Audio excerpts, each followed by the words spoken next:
A racist billionaire storms into Big Shaq's hotel, unleashing fury on a black maid, unaware she's Big Shaq's daughter. The venom, the arrogance, the threat captured on camera. But this isn't just prejudice, it's a declaration of war in Shaq's own empire. And when the truth comes out, so does a storm no money can silence.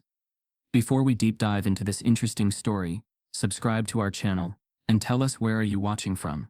Share in the comments below. Morning in Havenbrook didn't rise. It unfolded, like silk unfurling over golden hills. The first light bled across the Georgia skyline, casting gentle fire across the glass panels of the Havenbrook Hotel. Perched atop the lush green cliffs of Rock Hill County, the five-star estate gleamed like a polished memory, carefully tended and quietly powerful, just like the man who owned it. Inside, the scent of citrus polish mingled with rich espresso, and the understated hum of a staff trained to anticipate before being asked. The lobby, with its towering white columns and mosaic marble floors, whispered wealth, not with arrogance, but with pride. Havenbrook didn't flaunt. It flowed. Every corner of the estate bore the fingerprints of its architect and soul. Big Shaq, known to the world as a sports legend turned billionaire entrepreneur, but to those closest to him, he was just Shaq, or as the inner circle sometimes joked, Big Shaq, a playful evolution of a name already larger than life. But Shaq wasn't just a tycoon with charm. He was the heart behind every smile that passed through Havenbrook's doors. The kind of owner who remembered birthdays of the doorman, who walked the halls without bodyguards, who shook the janitor's hand longer than he did the mayor. Beneath his commanding frame was a man deeply rooted in the soil of fairness, empathy, and silent strength. That morning, while the front desk reviewed VIP arrivals and the kitchen plated organic fruit trays for suite-level breakfast service, a new staff member stepped through the employee entrance. Dressed in the standard taupe uniform with crisp white collar and soft rubber-soled flats, Noelle blended in easily with the morning crew. Her hands didn't tremble, but her eyes held a kind of guarded rhythm, like a drummer playing half a beat behind to stay unnoticed. She was young, early 20s, graceful without pretense, alert without suspicion. To the passing eye, she was just another maid, walking past crystal chandeliers, with practiced care, tucking loose bed corners with silent precision.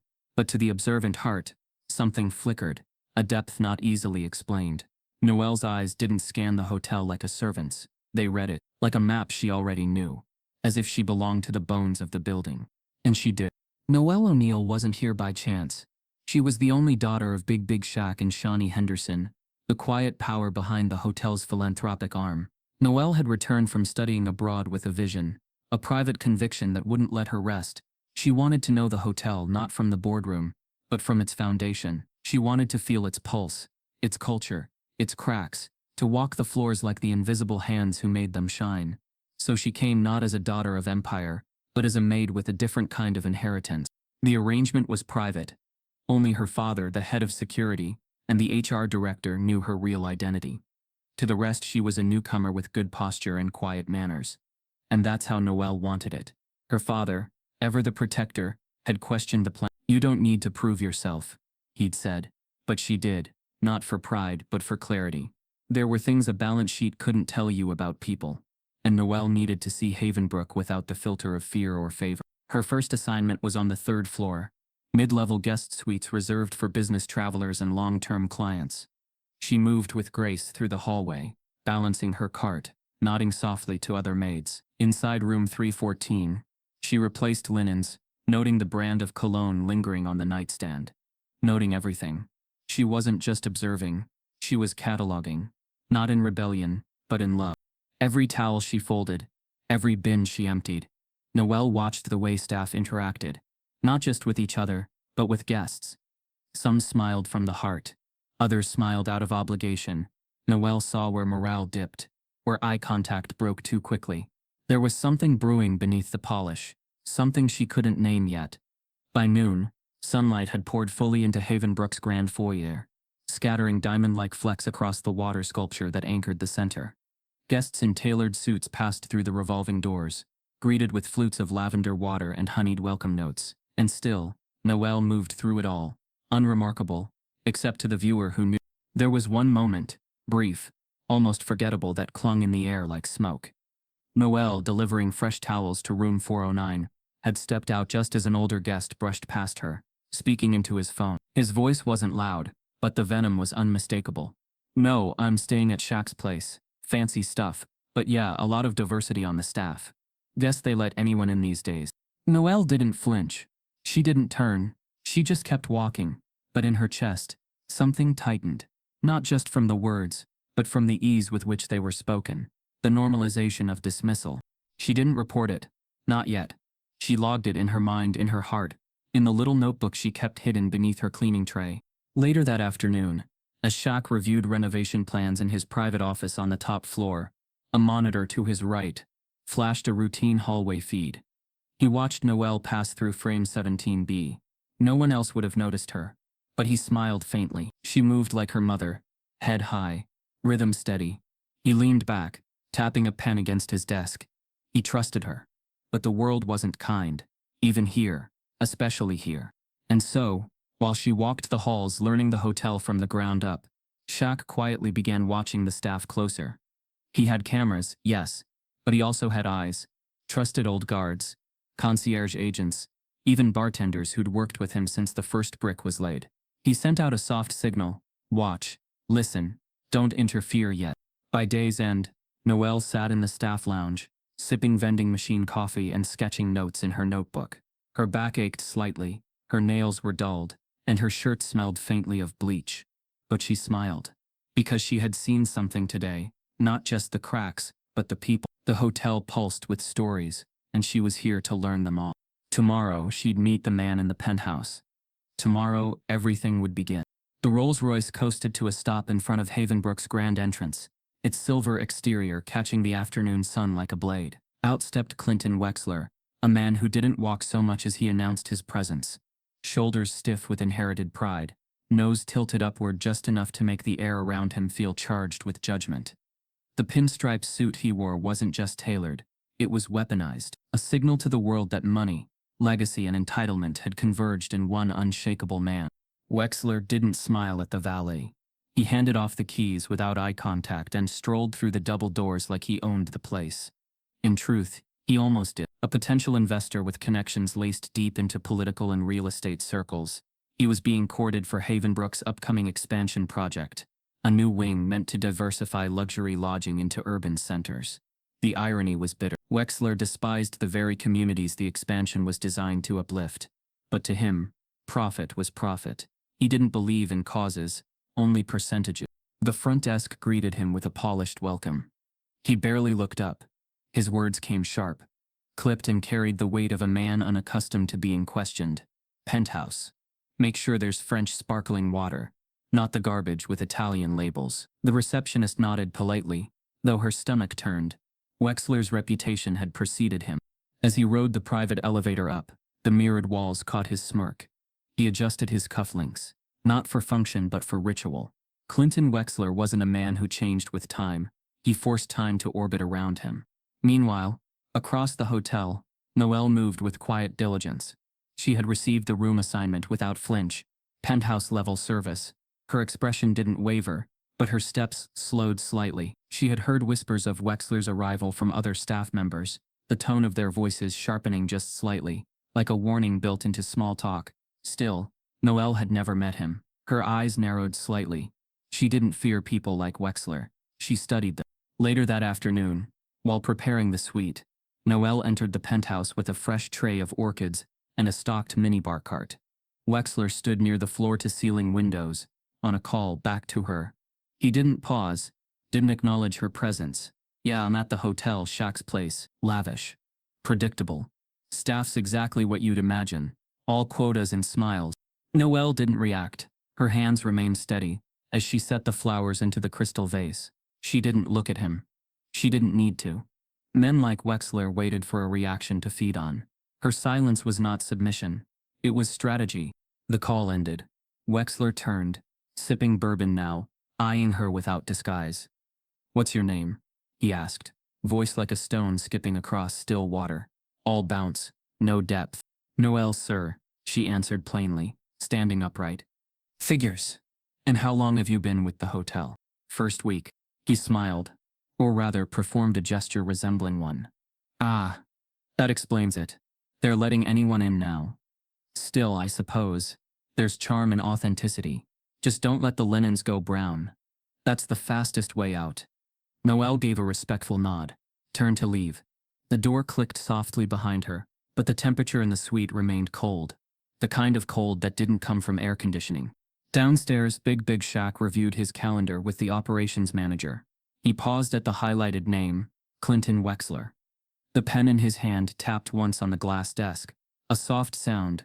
His jaw didn't tighten, but his eyes narrowed. "I want full daily logs from his floor," he said quietly.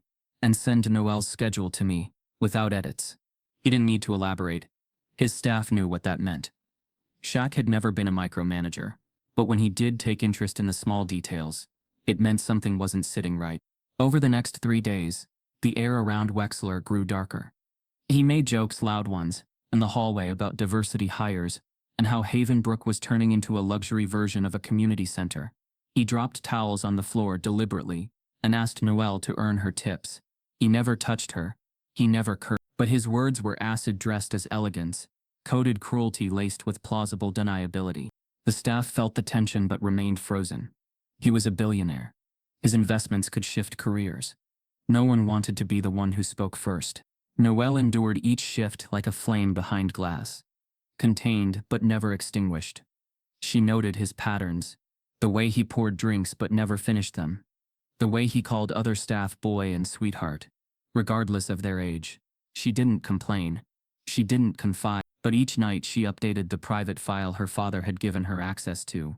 A digital log embedded in the internal staff portal only upper management could view. Shaq read every entry. He didn't storm in. He didn't make calls. But he watched. Through discreet hallway cameras. Through trusted employees. Through whispers he didn't acknowledge but never ignored. And he waited. Not for proof, but for purpose. The turning point came on a Thursday. Noelle arrived to the penthouse at 10:03 a.m. Wexler had requested a custom tea blend. Absurd specific. She found him seated with 2 men on the balcony, deep in conversation. One wore a navy blazer and a conservative tie, the other wire-rimmed glasses, and a smirk too familiar. As Noelle poured the tea, Wexler leaned in toward his companions and said loud enough for her to hear, "This place is a museum, run by a celebrity staffed by charity cases. If they had any standards, I doubt she'd be up here." He motioned toward Noelle with his glass. The laughter that followed was short, performative, but enough to twist the knife. Still, Noelle didn't flinch. She placed the tray gently and offered, "Will that be all, gentlemen?" Wexler didn't respond. He only raised his cup in mock salute. That night, Noelle wrote nothing in the report. Instead, she left a single note in the log. "He's escalated. I trust your judgment. I won't let him know I know." Shaq stared at the screen for a long moment. Then he picked up the phone and called Drayton Bell, an old friend, real estate investor, and one of the few who understood that justice didn't have to come with a roar. "We're going to need eyes in the brunch meeting next week," Shaq said. "And a recorder." Drayton's chuckle came through low. "So it's time?" "Almost. I want the man to think he's in control. Then I want the truth to walk in the room." In the following days, Wexler continued his parade of passive poison. Never loud, never physical, but always present, and Noelle, step by step, shift by shift, gathered his sins with a calmness that unnerved him more than rage ever could. He had no idea that the maid he belittled was the blood of the man who owned everything around him. And in Havenbrook, silence was never emptiness. It was preparation. The morning after the tea incident, Clinton Wexler stood inside the gilded elevator of Havenbrook, pressing the penthouse button with increasing irritation. The button glowed red, then dimmed. The doors remained closed. He pressed it again. Nothing. The ambient jazz hummed faintly through the speaker, like background music to a ghost story. After a minute of stillness, the doors finally inched shut. Wexler muttered under his breath, checking his watch. 8 minutes lost. The system, clearly, was flawed, or someone was. When the elevator finally lurched upward, it stopped 3 floors early. The doors slid open with a stubborn groan, revealing a maintenance worker who didn't look up from his tablet. Wexler didn't bother hiding his disdain. He stepped out and stormed toward the stairwell, barking at the concierge through clenched teeth. Minutes later, "Get your elevator software fixed. I'm not here for haunted house theatrics." The concierge nodded, took a note, but said nothing. Not because he agreed, but because he knew. Everyone in upper management had received the same quiet memo. Observe, don't interfere, and document all irregularities surrounding Clinton Wexler. No escalation, no confrontation, just presence. Back in the penthouse, Wexler found the air thicker than usual. Not physically, but in mood. His preferred bottle of champagne, ordered that morning, and chilled per his request, sat in a silver ice bucket beside the bar. He popped the cork with mechanical precision, poured the drink, and raised it to his lips. The fizz was already gone. It tasted flat, metallic. He scowled, then poured it down the sink, unaware that the bottle had been briefly exposed to air in the kitchen, just long enough to ruin the experience without crossing a line. This wasn't coincidence. This was pattern. And still, there was Noelle, always nearby, polishing glassware in the hallway, swapping towels at just the right time. Her posture was unchanged, her tone even, never disrespectful, never cold. But something about her presence, her steady gaze, her quiet pacing, began to feel almost spectral. She was always there, not intrusive, just unavoidable. Wexler began to question his own instincts. The first time the thermostat shifted 2 degrees colder without him touching it, he dismissed it as a glitch. But when it happened again, precisely 10 minutes after Noelle had left the room, he paused. Coincidence had stopped making sense. Was she doing something to the controls? Slipping something into his champagne? Sabotaging the elevator?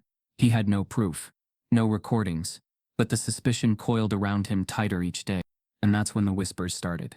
Not loud, never loud, but present, just at the edge of hearing. Fellow guests at brunch mentioning a hidden executive among the staff. A housekeeper laughing too hard behind a linen cart when he walked by. A bellhop who greeted him one morning with, "Everything all right up top, Mr. Wexler?" Nothing weird, before snapping back to his script. It was maddening. He could feel it. Something was happening, engineered in shadows, and he wasn't in control. He contacted the front desk one afternoon, requesting the service records for the penthouse.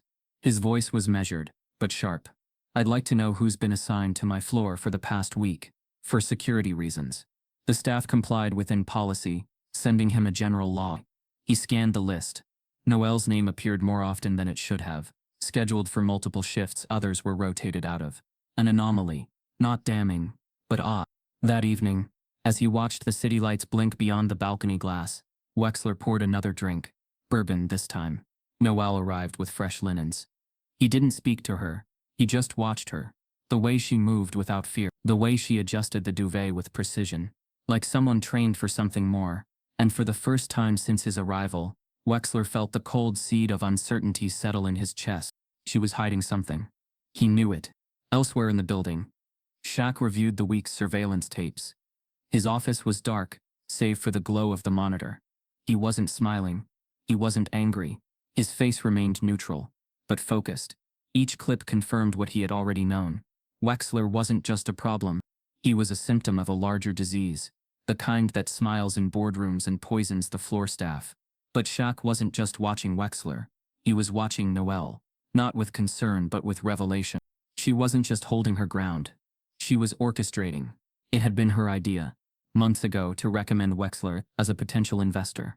Back then, Shaq had questioned her. "That man's got poison in his bones," he had said. "He'll try to buy the place and gut the soul out of it." But Noelle had persisted. She had wanted to expose him. She had wanted to study him. "Let him think he belongs here," she had said. "That's when he'll show us who he really is." Now, Shaq saw it clearly. The discomfort wasn't a malfunction. It was a mirror. She wasn't sabotaging Wexler. She was letting him sabotage himself. By the following morning, the penthouse lights began flickering intermittently. No other room was affected. Maintenance reported no errors in the circuit. Wexler complained again. He stormed into the manager's office and demanded compensation for mental distress caused by substandard conditions. The manager nodded politely and offered him a complimentary massage package. It only angered him more. The staff wasn't scared. They were too calm, and that unsettled him more than silence. Desperate for clarity, Wexler began investigating. Not through official channels, but by bribing a lower-level bellhop to share unofficial information. He learned that Noelle had no digital footprint prior to her hiring. No school affiliations listed. No social media. No photo in the HR database. Clean, too clean. He began tailing her subtly through the hotel corridors, pretending to check his messages while noting which doors she entered, which floors she visited. Once he watched her disappear into a restricted lounge marked executives only, and by the time he followed, she was gone. Only the soft thud of elevator doors closing behind him. The elevator. Again. That night, Wexler entered the elevator late, expecting a direct trip to the lobby. Instead, the lights dimmed, the car stopped, the overhead screen glitched. For a moment, the air stilled, no movement, no sound. Then the doors opened, not to a floor but to Noelle, standing alone in the hallway. She didn't step in. She only looked at him and said, "You should probably take the stairs." The elevator's been temperamental. Then, as if on cue, the doors shut. Wexler didn't sleep well that night. He tried to research Noelle again, this time from his private laptop, but access to the staff database had been restricted. He called his assistant back in New York, demanding a background check. Look into the maid named Noelle. No last name listed. Black, early 20s. You'll find something. But the next day, his assistant called back with one sentence. Noelle doesn't exist. And for the first time, Wexler felt the walls move. Later that evening, a small note appeared on the penthouse desk, typed, "Anonymous. The ghosts here aren't dead, they're just watching." Noelle passed by him in the hallway. An hour later, pushing a fresh cart, her face unreadable, her eyes steady. He didn't speak. He just stepped aside. And for the first time in years, Clinton Wexler wasn't in control. The hotel moved around him like a living thing. The walls whispered. The lights pulsed. And at the center of it all, stood a maid with no past. A daughter with a mission. And a father watching from above, letting the man in the pinstripe suit unravel by his own hand. Justice had no fingerprints, only intention. Late afternoon sunlight filtered through the high-arched windows of Havenbrook's East Wing, coating the hallways in a soft amber hue that made even tension appear beautiful. Clinton Wexler, now 3 weeks into his stay, had become a walking paradox, agitated but composed, suspicious but too proud to appear afraid. He walked the marble corridors, like a man aware of invisible eyes on his back, but still pretending the weight of their gaze didn't matter. That illusion of control was slipping, and Havenbrook was far too elegant a place to give warnings when it decided to shift beneath you. He had just returned from a tense breakfast meeting in the conservatory, where the coffee arrived, lukewarm and the staff seemed overly rehearsed. As he stepped out of the elevator onto the executive hallway, something caught the edge of his eye, a cream-colored envelope, lying just beside the ornate baseboard near the staff's linen cart, which stood temporarily unattended. Wexler hesitated for half a breath, then stooped down, plucking it from the floor. The paper was thick, personalized.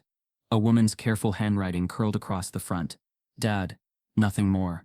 No address, no last name, just that word. He should have dropped it back on the cart. He knew that. But curiosity in men like Wexler wasn't just curiosity. It was hunger and control. He stepped inside his suite, closed the door gently, then peeled it open with the precision of a man who'd opened confidential documents all his life. The letter was short, but it said enough. "I know you're watching. I still need more time. The man is worse than I imagined, but exposing him publicly would only feed his narrative. I want his mask to fall without us touching it. I want the world to see him clearly and judge for themselves. Please, trust me." Tower note. His stomach tightened. The letter was dated yesterday. Handwritten. The pen had pressed too hard into the paper, leaving indentations beneath the ink. The kind of pressure that came from emotion barely contained. Wexler folded the note slowly. That initial Nen. The maid. Noelle. It had to be. She was always there. Too calm. Too composed. And now he had something more than suspicion. This wasn't coincidence. This was strategy. She wasn't just a maid. She was something else, possibly connected to ownership, possibly spying. And if she was watching him, so was someone else. He picked up his phone and dialed his private assistant again. "I need everything on a Noelle. Currently working at Havenbrook." He snapped. "This isn't a standard search.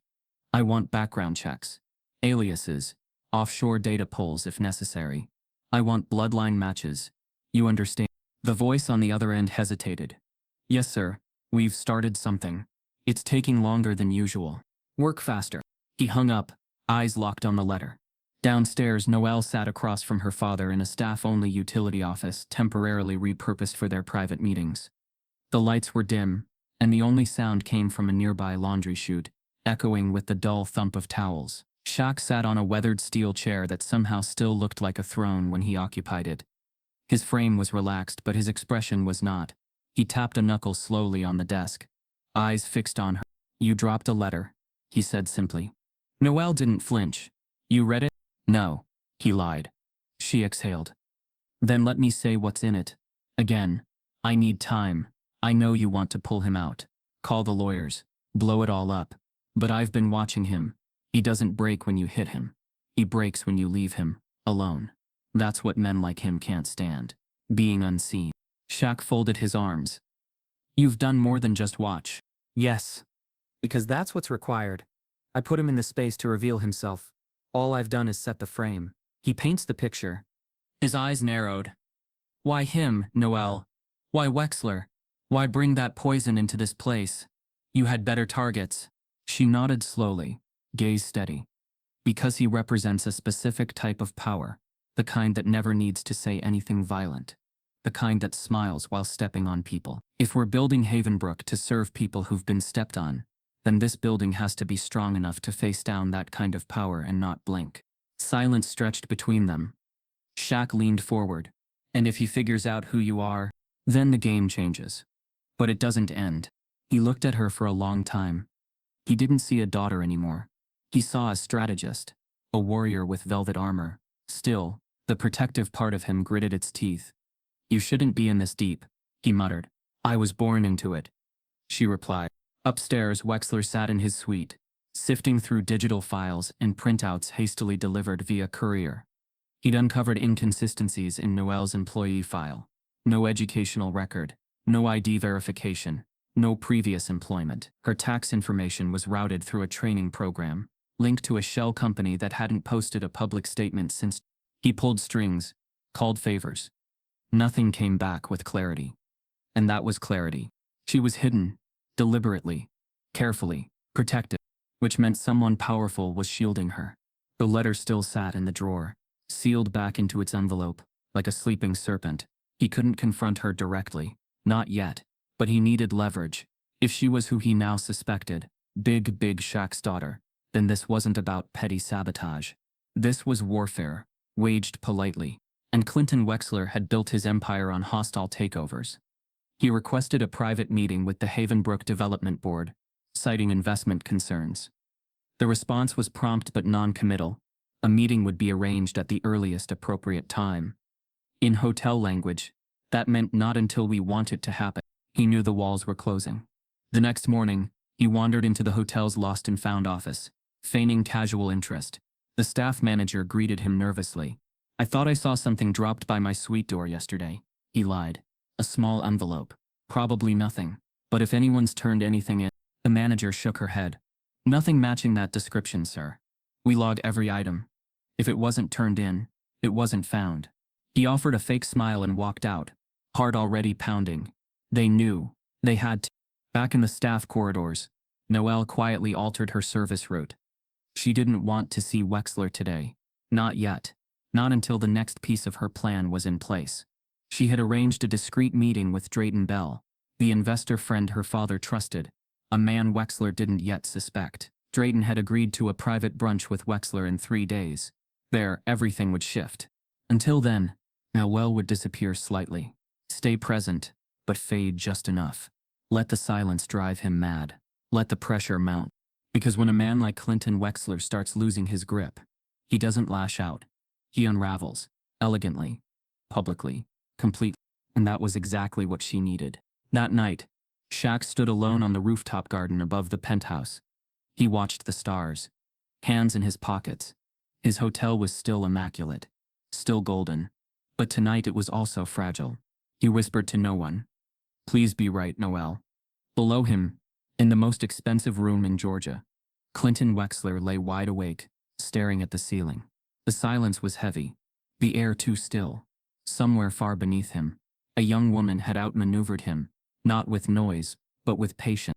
And in the drawer next to his bed, a letter still whispered a truth he couldn't unsee. The glass-roofed solarium on Havenbrook's east wing was the kind of space designed to impress without trying. Lush greenery climbed marble columns, Filtered sunlight touched every surface, and crisp white linens covered each table like pressed snow. But on this particular morning, the air felt unnaturally still, despite the faint clinking of silverware and the soft notes of a live string trio echoing from the alcove. There was no breeze, yet something moved beneath it all, a tension threaded invisibly through the seams of the day. Clinton Wexler sat at the head of the largest table, legs crossed, his napkin folded precisely in his lap like a flag of intent. He wore his usual pinstripe suit, charcoal today, subtle blue accents. Around him sat 4 other men, all in their 60s, each with the dull polish of generational money. Pressed collars, quiet watches that cost more than most cars, and that glassy-eyed expression of men who believed the world should still answer to their father's name. The brunch had been scheduled under the guise of discussing Havenbrook's expansion, a luxury hotel line set to break ground in underrepresented urban neighborhoods across the South. But even before the first mimosa was poured, it became clear this gathering was less strategy and more self-congratulation. Wexler's voice dominated, slippery with sarcasm and superiority, slipping between toasts and thinly veiled disdain for the very communities the project claimed to serve. "Let's not pretend," he said, as Noel, poised and silent, filled his coffee. "This entire urban expansion thing, it's a PR funnel. You want the press to see black kids in lobbies with chandeliers and think we're saviors. Hell, give them a ballroom and they'll forget there's no equity." Laughter rolled around the table, tight, masculine, performative. One of the investors, a round man with pale, glistening cheeks, leaned in. "You know what I always say, if you want the media to love you, build something with brown faces and white pillars. They eat that optics up." Noelle kept her face blank, eyes lowered. Her hand didn't tremble as she moved around the table. Not once. But beneath the surface of her skin, her blood burned like coals. The words were nothing new. She had studied them, dissected them. Racism in these rooms didn't scream. It smirked. It didn't call you names. It patted your head with words like opportunity and progress, while counting on your silence to keep the deal intact. At the far end of the table sat a man unlike the others. Drayton Bell, dressed casually in a sand-colored blazer and black button-down shirt, his manner quieter, his posture lean. He hadn't laughed once. He hadn't raised his glass. Instead, he seemed to be watching the table, the room, the rhythm of the gathering. He was older than Noel but younger than the rest, and there was a weight behind his eyes that suggested he had paid more for his seat than the rest of them combined. Unseen beneath the cloth napkin on his lap, a small, active recorder sat tucked inside a vintage leather folio. The mic picked up everything. Drayton had been invited by Shaq under the radar. His name left off the official guest list, his background veiled in just enough ambiguity to avoid attention. To Wexler, he was simply a referral from the South Coast Partnership arm. Harmless. Another wallet in a chair. But Shaq knew better. Drayton had once walked away from a multi-million-dollar real estate deal when he discovered the land had been forcibly taken from a black family in a red-line neighborhood. He understood integrity. He understood why he was here. "So, let's talk real numbers," Wexler continued, swirling his juice like it held prophecy. "We're going to build in Atlanta, New Orleans, Birmingham, but not in the neighborhoods. We build next to them. Give the illusion of inclusion without the headache of actual assimilation. You throw in a jazz mural, name the lobby bar after a civil rights leader, and suddenly the whole project becomes bulletproof." Noel stopped beside him, pouring another glass. He looked up and said with a performative grin, "You agree, don't you?" She paused just long enough to be deliberate. "I only pour the drinks, sir." The grin faltered. "A little. Just enough." Wexler leaned back, signaling amusement, but his eyes followed her as she moved to the next guest, like a man eyeing a riddle he hadn't solved. Drayton cleared his throat, drawing attention. "I'm curious, Clinton," he said, voice smooth but pointed. "How do you reconcile that with the actual mission statement? You know, the part that says, Havenbrook aims to embed prosperity where it's historically been excluded." The men around the table shifted. They hadn't expected friction. Wexler shrugged. "Mission statements are scaffolding, decorative. The real mission is to stay solvent. Everything else is public relations." Drayton didn't blink. "So the people there just window dressing?" "Of course they are," Wexler replied, smiling openly now. "We're not hiring community leaders. We're building hotels. You want poetry? Go fund a school." Another round of laughter, this one thinner, more uncertain. Noelle set a picture down on the nearby sideboard, her movements steady. But her mind was slicing every word, locking it into place. Not just for memory, for the moment it would matter most. The brunch dragged on.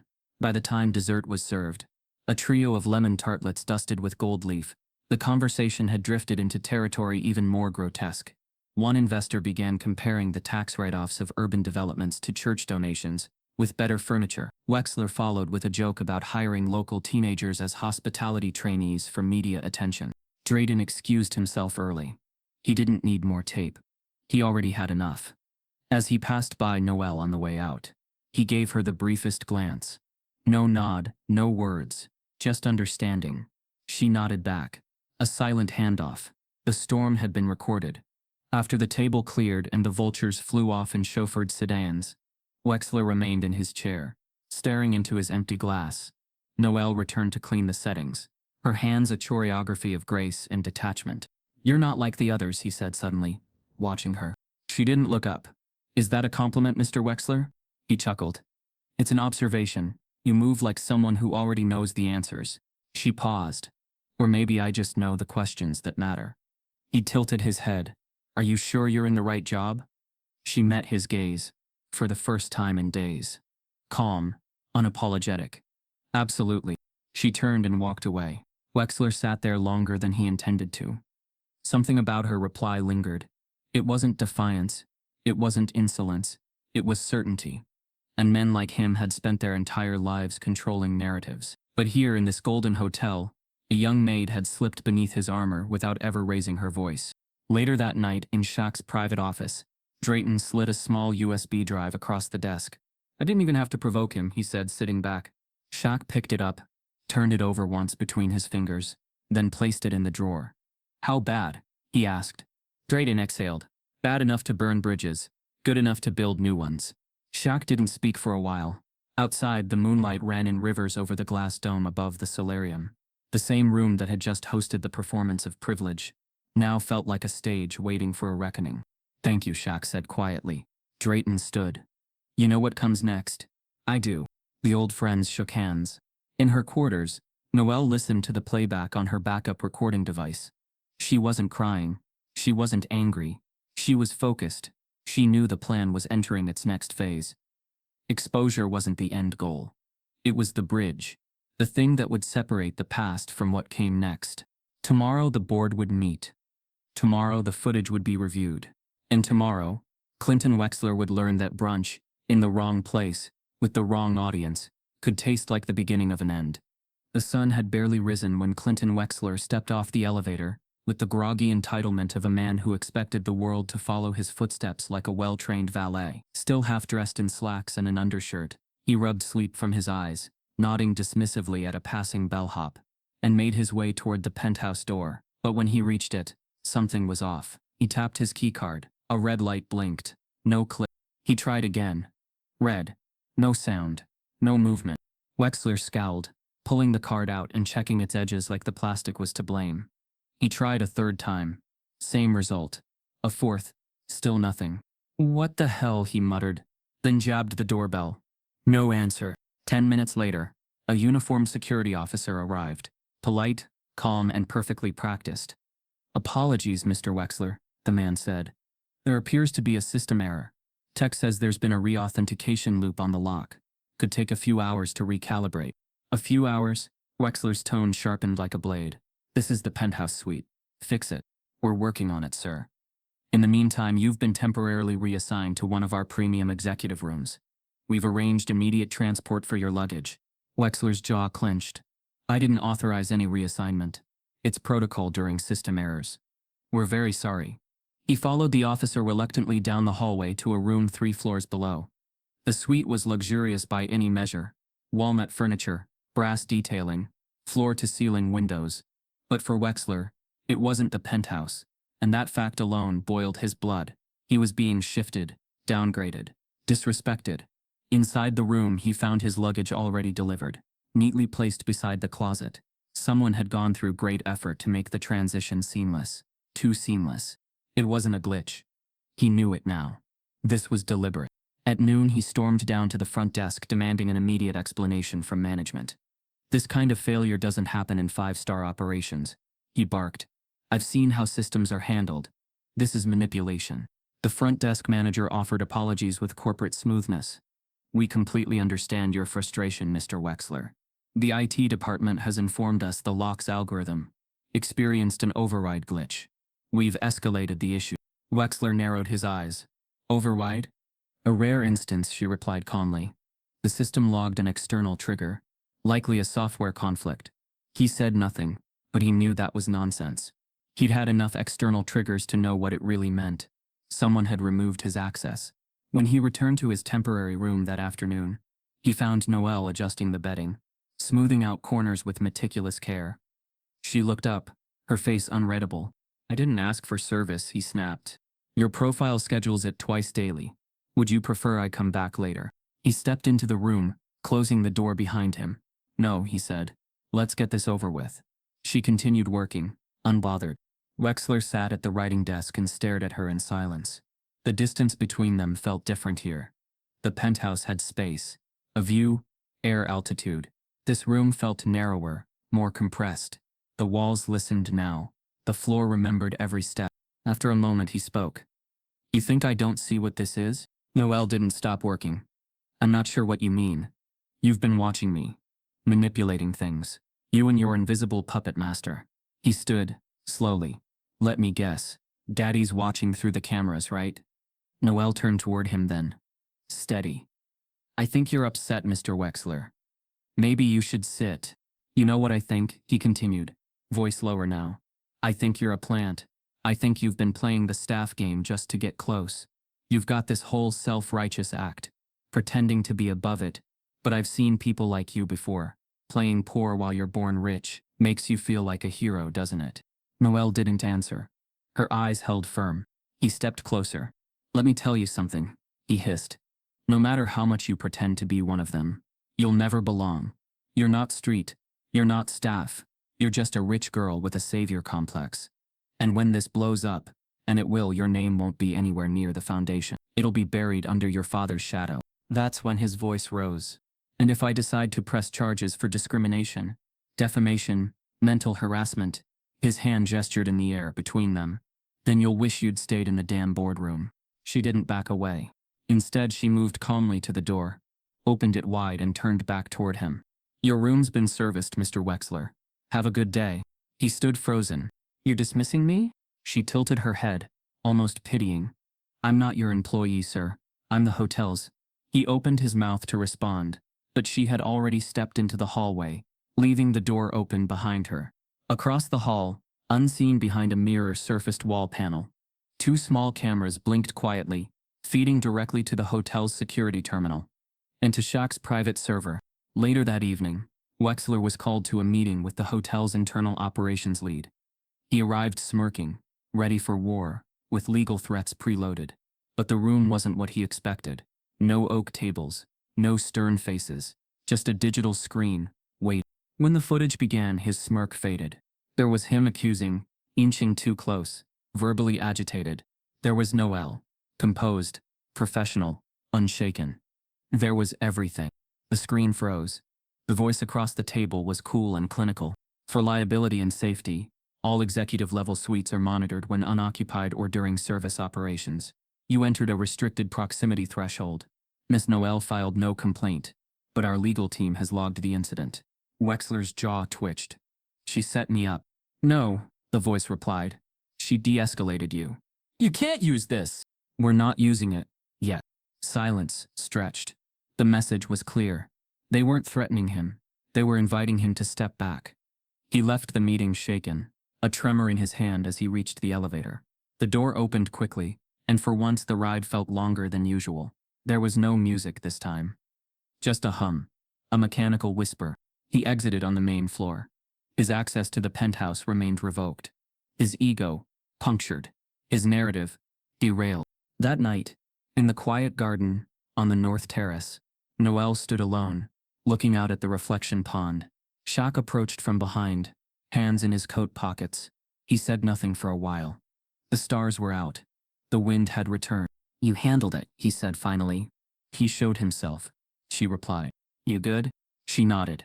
Better than I expected. He watched her a moment. He'll try to spin this. To the board. To the press. Then we'll show them what we showed him. Shaq smiled.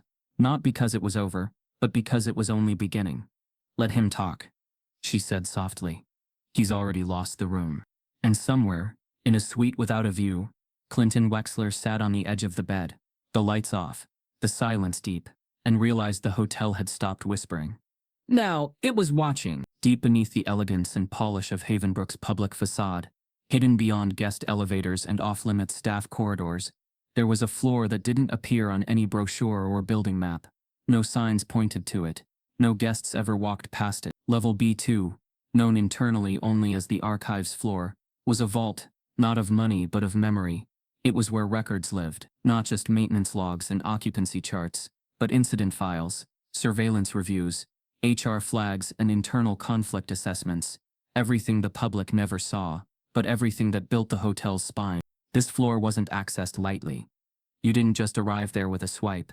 You were granted access, selectively, through an encrypted biometric terminal, hidden behind the old wine cellar's west panel. A secret that only 5 people on staff were authorized to know. Noelle was now the 6th. That morning, Big Shaq had called her into his private conference lounge. Not the office above the lobby, but the quiet windowless room just off the security hub.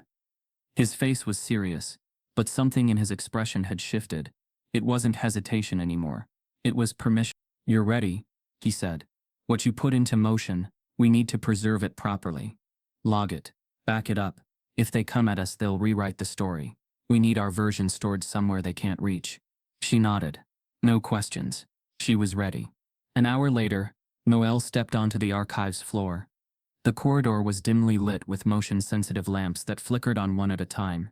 As she walked, revealing rows of sealed file cabinets, locked consoles, and digital vaults with finger scan entry. There was no music here, no hum of activity, only the quiet breathing of the hotel's memory, asleep until summoned. She reached the central terminal, a matte black touchscreen embedded into a brass desk. Her access token blinked green. She entered the private log under her alias, the one only Shaq and the head of operations knew. Beneath Guest Conflict Index, she found Wexler's name already flagged with yellow. She opened the file and began typing, each entry succinct but charged. Subject engaged in sustained verbal degradation of staff over 3-week period. Repeated microaggressions escalated to targeted psychological tactics. Subject confronted staff member Noelle in private suite. Proximity violation logged. Audio-visual support stored. Subject's brunch behavior recorded, flagged for racial insensitivity, potential reputational risk to Havenbrook and expansion ventures. Suggested action. Exposure under controlled narrative. Internal meeting requested. When she finished, she saved the file, encrypted it with her secondary passcode, and exhaled, not relief, but resolve. This was it. No more shadows. It was time to pull the curtain back. But just as she moved to stand, the lights dimmed. Only for a second. Just long enough for her instincts to tighten. Just long enough to realize someone else was down here. She paused, listened. A distant click echoed, a soft shift of metal. Not mechanical, human, deliberate. She reached for her keycard, eyes scanning the corridor. The motion lights hadn't activated, which meant someone was standing still, watching, waiting. She stepped back from the desk, quiet but composed, moving toward the hallway that would take her to the stairwell exit, a secondary route known to only 2 others. Her breath stayed even, but her heartbeat climbed. Then a shadow moved at the corridor's edge. Not running, approaching. Slow. She didn't wait. Noelle turned sharply and slipped into the side hallway, disappearing behind the stairwell's steel door just as the main motion lights kicked back on. She heard nothing behind her. No footsteps, no voice. Whoever it was, they were careful, practiced. This wasn't curiosity. This was surveillance. By the time she returned to the upper floors, her uniform was slightly rumpled, her palms damp. She passed through the service hallway like nothing had happened, but every instinct told her something had shifted. Someone else knew she didn't belong where she'd been, someone who didn't want her logging anything. In the break room, she found Alicia, the floor supervisor, sipping tea near the microwave. Noelle leaned in. Has Kendrick Vale been on shift all day? She asked casually. Alicia glanced at the roster screen. He clocked in early this morning. Why? No reason. Just haven't seen him around. Kendrick Vale. Polished. Composed. Head of the front desk for 2 years. Always punctual. Always smiling. The kind of staffer who knew everyone's schedule and no one's secrets. But something about his presence had always felt slightly engineered. Too precise. Too quiet. She filed it away. Didn't say more. That evening, Noelle returned to her quarters and pulled up the access logs for the archives floor, using the back channel. Shaq had given her. Only 2 entries had been recorded that day, her own and an anonymous override, triggered 30 seconds after she entered. Was a digital fingerprint. Faint, masked. But the system had caught the room temperature shifting 0.6 degrees, and the sensor registered a new carbon trace in the air during that time. Someone had been standing in the corridor, watching from the dark just out of range. She sent the log to her father's private line. An hour later, Shaq responded with a single text. Kendrick. 2 floors above, Kendrick Vale stood inside the main lobby security kiosk, reviewing tablet data. He looked calm, efficient, even. But behind his eyes was calculation. When Wexler had hired him 2 years ago under the table, the request had seemed simple. Keep an eye on the staff. Log complaints. Flag anything that smells like activism or internal whistleblowing. Kendrick had agreed, not for ideology, but for compensation. Wexler had promised a position on his board once the Havenbrook expansion was solidified. It was a small price to pay, Kendrick had thought, for survival in a world built on favors. But lately things had changed. Noelle had appeared. At first she'd seemed like any other staffer. Quiet, reserved, smart. But then came the double shifts. The odd room assignments. The access inconsistencies. He started watching her movement across camera feeds. She had too many quiet conversations with department heads, too many solo visits to high-security floors. And now he had seen her on B2. The archives. That was the trigger. He messaged Wexler through a secure encrypted channel that night. She's not who she says she is. Confirmed access to off-floor log systems. I think she's a plant. Wexler's reply came quickly. Dig deeper. I want everything. Discreetly. Kendrick closed the tablet, smoothed his tie, and made his way toward the elevator. He didn't see Noelle watching him from the mezzanine above. Half-shadowed, silent. She already knew. It was time to move. The next day, Noelle approached her father in the Botanical Conservatory, a space designed to soothe but now laced with tension.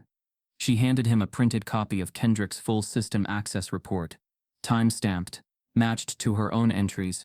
Shaq read it, his expression unreadable. When he finished, he folded it in half and slid it into his jacket pocket. He's feeding Wexler, she said. Shaq nodded. That means Wexler knows more than we thought. He won't stay quiet for long. He'll try to leak something, force a confrontation. Let him, Shaq replied. That's when we play the footage. All of it. Noelle hesitated, then added, he still thinks I want to destroy him. Her father looked at her. Don't you?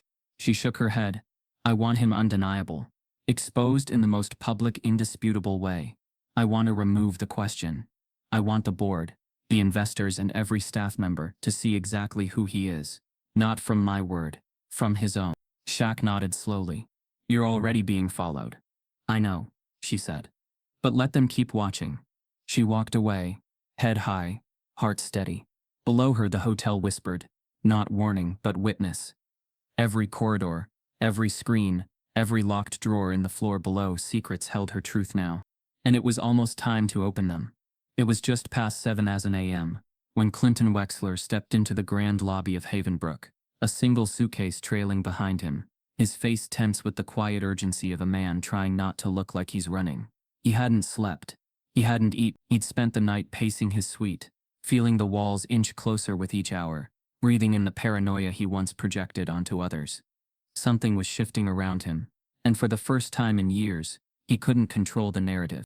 He moved with calculated briskness past the piano, past the mural of the original Havenbrook founders, and straight to the front desk, where a young attendant glanced up and stiffened just slightly. Wexler forced a smile. I'm checking out, he said, pushing a leather folio across the counter. Change of plans. The attendant's fingers hovered above the keyboard. Then she blinked. I'll notify guest services, she said, standing. One moment, Mr. Wexler. He didn't notice the signal she gave, a subtle press of her thumb beneath the marble overhang. Nor did he see the two plainclothes security officers enter from the west corridor and take quiet positions at opposite corners of the lobby. The assistant returned. "Sir, it appears your account has been flagged for administrative hold. I'm afraid we'll need you to speak with our guest integrity team before we can finalize checkout." Wexler's jaw twitched. "That's nonsense. I understand, but it's protocol. Please follow me." He was led into a smaller room just behind the concierge desk. Elegant, understated, with dark wood walls and a low-glow chandelier. Inside waited two people, a legal liaison from Havenbrook's board, and a senior compliance officer, each seated with digital tablets and calm, unreadable expressions. "Mr. Wexler," said the liaison gently, "we appreciate your cooperation. There's been a formal inquiry initiated regarding your recent behavior towards staff and fellow guests." Wexler blinked. "You're investigating me?" "There have been multiple logged reports, supported by footage and internal witness statements. While we finalize the internal review, your ability to check out has been temporarily suspended." His laugh was dry. "You can't detain me in a hotel." "No one is detaining you," the officer said evenly. "You're welcome to remain in the executive lounge while the process concludes. However, as per Havenbrook's Code of Guest Conduct, flagged profiles must undergo resolution before departure." Wexler looked between them, his skin slowly draining of color. "I want to speak to whoever's in charge. The owner. Now." The liaison exchanged a brief glance with her colleague. Then she nodded. "As you wish." They stood. A few seconds later the door opened again, and in stepped a man Wexler didn't recognize. Tall, broad-shouldered, dressed not in a suit but in a simple dark wool coat over a navy sweater. His presence filled the room instantly, not with volume but gravity, calm, still, but undeniably in control. Wexler squinted. "Who are you?" The man offered a small, polite smile. "You can call me Shaq." Wexler blinked, confused. "Shaq? As in, the owner?" "Yes," the man said. Big Shaq technically, but I let the branding folks decide that. I just run this place." There was a pause, a beat so clean it cut through the tension like thread through fabric. Wexler chuckled. "A little too loud. So you're the one letting this circus play out? Your staff have me flagged for what? Rudeness." Shaq moved toward the table and sat down slowly, hands folding in front of him. His tone never changed. "No, Mr. Wexler. You're being flagged for harassment. Sustained, targeted, and corroborated by evidence. You've belittled my staff, disrespected other guests, and degraded people who were just doing their jobs." Wexler's smile faltered. "I don't know what version of events you've been shown. But I've seen all the versions," Shaq interrupted gently. "The unedited ones, the raw audio, the body language, the pauses before you spoke, and the faces after you finished." He leaned forward slightly, not threatening, just present. "I watched as you cornered a young staff member in your room and implied her worth depended on who her father was." Wexler swallowed hard. "And I watched as you laughed over brunch while calling a project designed to uplift underserved communities a charity disguise. You didn't just say these things in private. You made them part of the performance. You wanted everyone to hear." "This is absurd." Shaq held up a hand. "Let me finish." Wexler sat back, silent. "I built this hotel not just to serve people, but to protect them. I grew up in places that were never built for us. And when I made it, when the checks cleared and the headlines changed, I swore I'd create something that didn't need gatekeepers." He paused, his voice lowered just slightly. "You walked into this place assuming no one would challenge you. You thought status was a shield. And for a long time, that's exactly what it's been for people like you." Then he tilted his head. "But you made one mistake." Wexler looked up. "You tried to humiliate my daughter." The silence after that sentence didn't settle. It hit. Wexler's lips parted, but the words didn't come. His mind raced. Noelle, the maid, the poised girl with the impossible calm. His memory flashed. The look in her eyes, the way she moved, the absence of fear. "She's my daughter," Shaq confirmed. "And she didn't come here to trap you. She came here to understand how men like you survive in a world designed to excuse you. She never raised her voice. She never took the bait. She did what you couldn't. She let the truth speak for itself." Wexler leaned back, suddenly smaller. The chair felt too large, the room too close. Shaq stood. "I'm not here to ruin you, Mr. Wexler. I don't need to. You've already done that. But I am here to protect every person you thought you could break just because they handed you towels or poured your wine. He looked toward the door, then back at Wexler. You're going to walk out of here without press, without photos, without statements. But you're also going to walk out without access, without endorsement, and without the expansion deal you thought you'd bought. Wexler's voice cracked. You're cutting me out? No, Shaq said, stepping forward.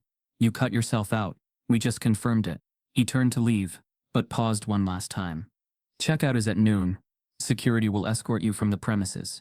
You'll find your bill settled. We're not charging you for the stay. But we've charged the cost of dignity to our own account long enough. He walked out. Wexler sat alone, motionless, staring at the wall. Outside, the lobby moved as it always did. Guests coming and going, luggage gliding across marble, smiles exchanged at the front desk. Noelle stood near the entryway, not in uniform, but in a tailored gray coat, hair down, head high. As Wexler passed her on his way out, she didn't speak. But she didn't look away. And that silence, followed him out the revolving doors, into a world he no longer understood. The story was over, but its echo was just beginning. The boardroom at Havenbrook wasn't extravagant, but it didn't need to be. It was built like the man who ran it. Functional, rooted, and unshakably intentional.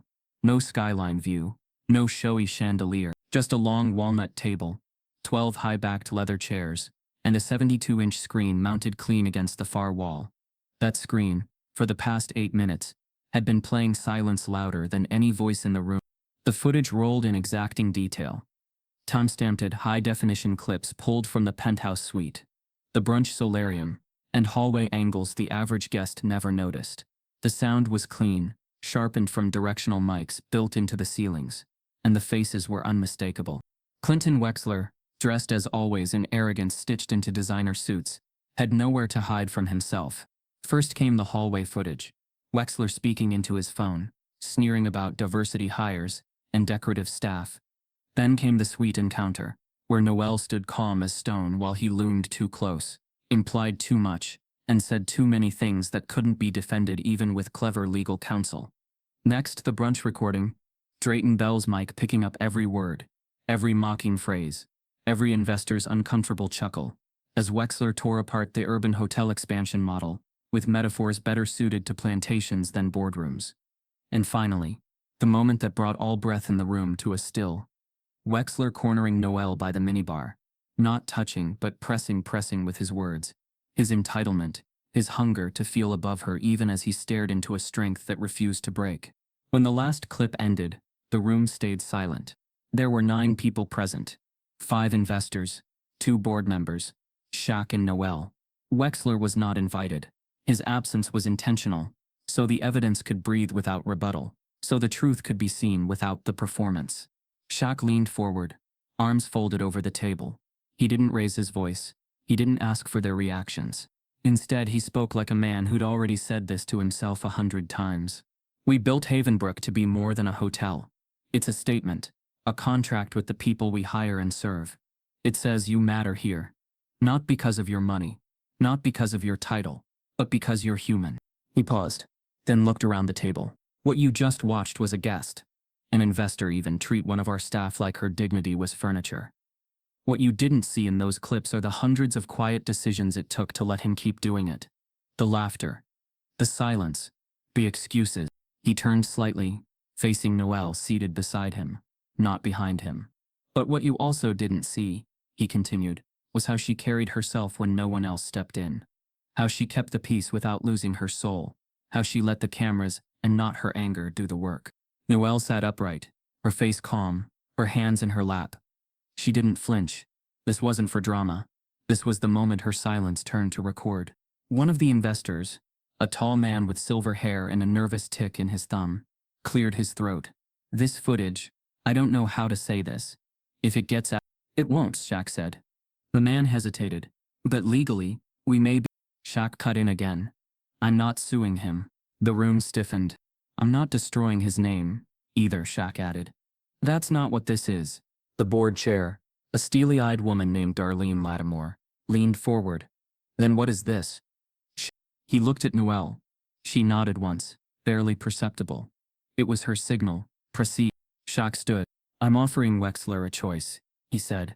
He steps down from all active and future Havenbrook investment deals. Quietly. Permanently. His shares will be bought out. At a reduced rate. He began to walk slowly behind the chairs. In return, we don't go public. No lawsuit. No press. No expose. But he will fund fully our new hospitality scholarship program. He stopped beside Noelle's chair. It will be named after the woman he tried to break. He let the words sit there, sharp and exact. The Noelle Henderson Fellowship for Hospitality Equity would be announced within a week. Its mission to train and empower Black and brown professionals entering the luxury hospitality sector. Housing included. Paid internships guaranteed. Mentorship direct from senior management. One of the younger board members, Malik Evans, nodded. That's justice. That's legacy. Another voice, softer, more hesitant. But what if he refuses? Shaq shrugged. Then we do go public. We show this footage to every outlet that matters. And he becomes the face of everything wrong with this industry. Darlene folded her hands. It's redemption, or reckoning. Shaq sat back down. Let him choose. Noelle finally spoke. Her voice was gentle, but it landed like a signature on a verdict. I didn't ask to be his lesson, she said. But if I have to be, then let it mean something. The room stayed still for a moment. Then every head nodded. Later that day, in a smaller private conference room, Clinton Wexler sat alone with Shaq and two legal observers. The footage had already been played for him earlier. He hadn't spoken since. The air felt like a slow suffocation. Shaq didn't sit at the head of the table.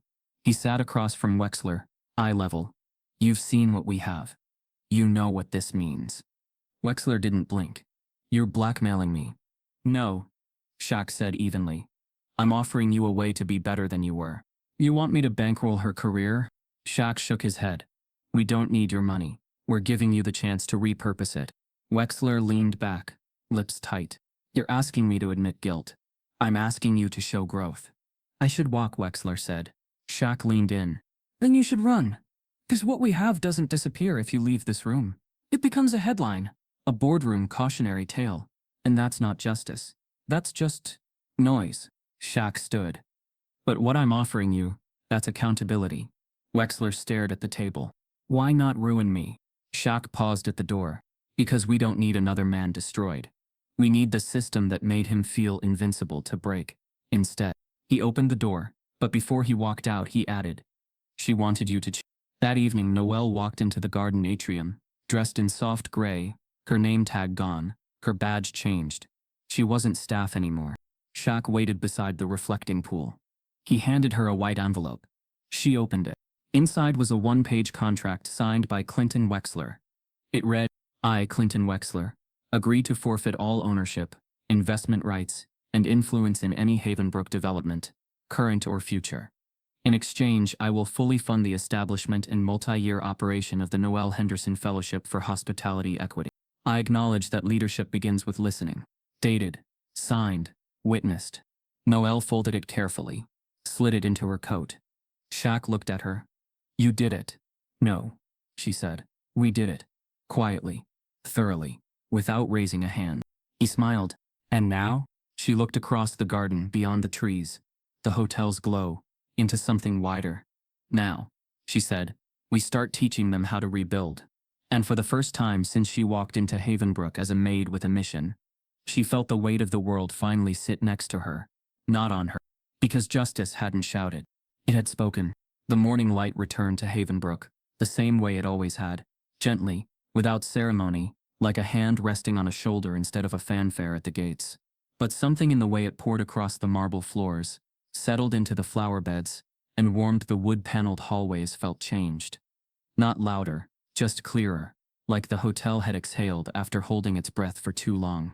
It had been 6 weeks since the footage was screened, since the name Clinton Wexler disappeared from every ledger, contract and partnership agreement tied to the Havenbrook estate. His departure was quiet. No press releases, no scandal headlines, just a dull silence where his presence had once clung like smoke. And that was intentional. The public didn't need to see him fall. They needed to see who stood when he left. Noelle stood, but not in the shadows. This time, she stood center stage, on the mezzanine balcony, just above the grand spiral staircase. addressing a crowd of guests, staff and stakeholders gathered for Havenbrook's next chapter. Her tailored black suit was clean and modern, but her posture spoke louder than the fabric. And it wasn't confidence born of inheritance. It was conviction earned through presence, through restraint, through truth. At her side stood Drayden Bell, the hotel's newest senior partner and head of ethical development initiatives. Behind her, a large digital screen displayed the new motto carved into the Havenbrook Charter: dignity, not design, hospitality rooted in humanity. The applause that followed wasn't thunderous, but resonant, like a room learning to believe in itself again.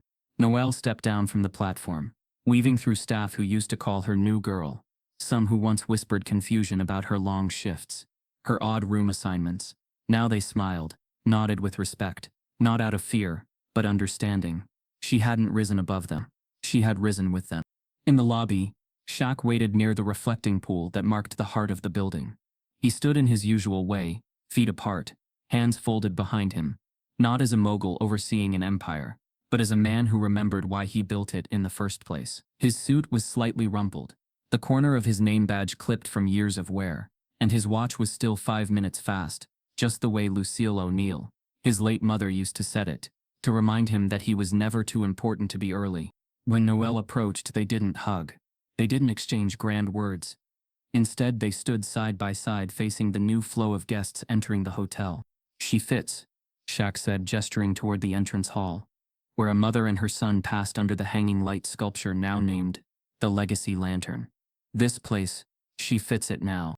She remade it," Noelle said, softly. "You both did," came a voice from behind them. Drayden stepped forward, offering a folder with fresh projections. "The first 3 expansion sites are confirmed: South Dallas, East Baltimore, and South Memphis. Communities already on board. Local developers, union-backed contracts, scholarship pipelines already open." Shaq took the folder but didn't look at it immediately. "Memphis, huh?" he murmured. "Mama would have liked that." "Memphis is ready," Drayton replied. They all stood for a moment in easy quiet. Then Noelle turned to face her father.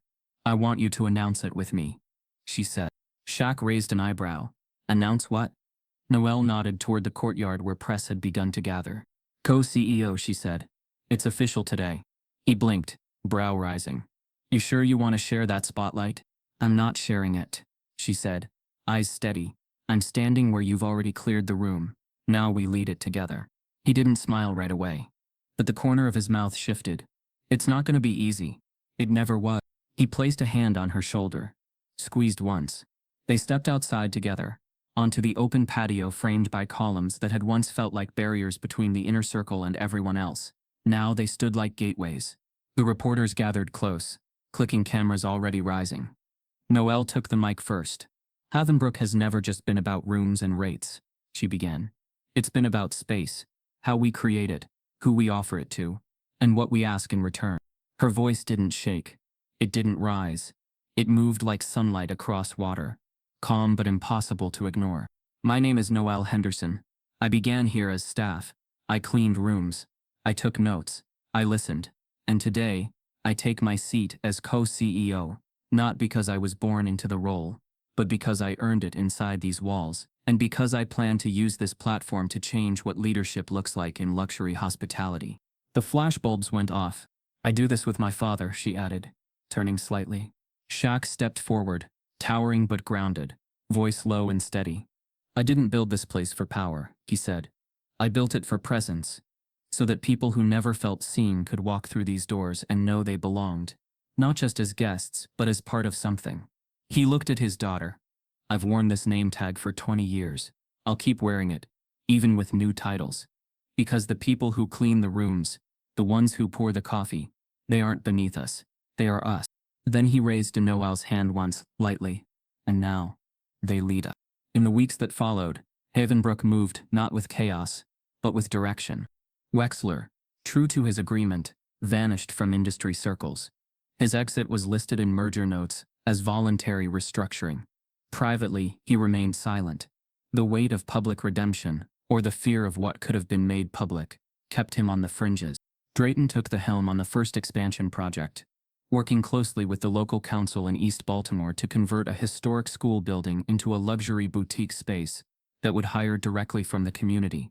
No more fake outreach. No more urban optics. It would be rooted, transparent, and transformative. The Noel Henderson Fellowship received its first wave of applicants, 40 students from underrepresented backgrounds. Each of them offered full-ride training, mentorship, and positions across the Havenbrook network. The message wasn't just that they were wanted, it was that they were needed. Back at the original Georgia property, Shaq resumed his quiet rituals. He walked the halls every morning before guests rose. He checked linens.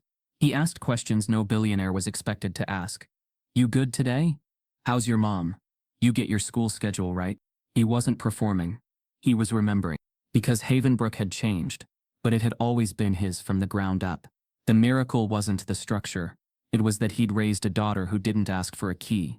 She built a door and walked through it herself. And every time she did, she left it open. One evening, as the sun dipped low over the garden terrace, Noel stood looking out across the property. A child laughed nearby, one of the scholarship students helping with a setup for a weekend gala. A bellhop nodded to her with quiet respect. Noel inhaled the evening air, rich with lavender and promise. Shaq stepped up beside her, again in his usual way, no grand entry. Feels like it's breathing different now, he said. It is, she replied. We're not just running a hotel. No, he said. We're building a way forward. And with the sun sliding down just as it had in the first chapter, father and daughter stood side by side, the hotel alive behind them. Not a monument, not a business, but a story told in action, not noise. If this story stirred something in you, don't scroll past it. Share it. Talk about it. Bring it into boardrooms, classrooms, dinner tables. Because power only changes when people do. And sometimes justice starts with a single story told the right way. Now ask yourself, who's still being silenced where you stand?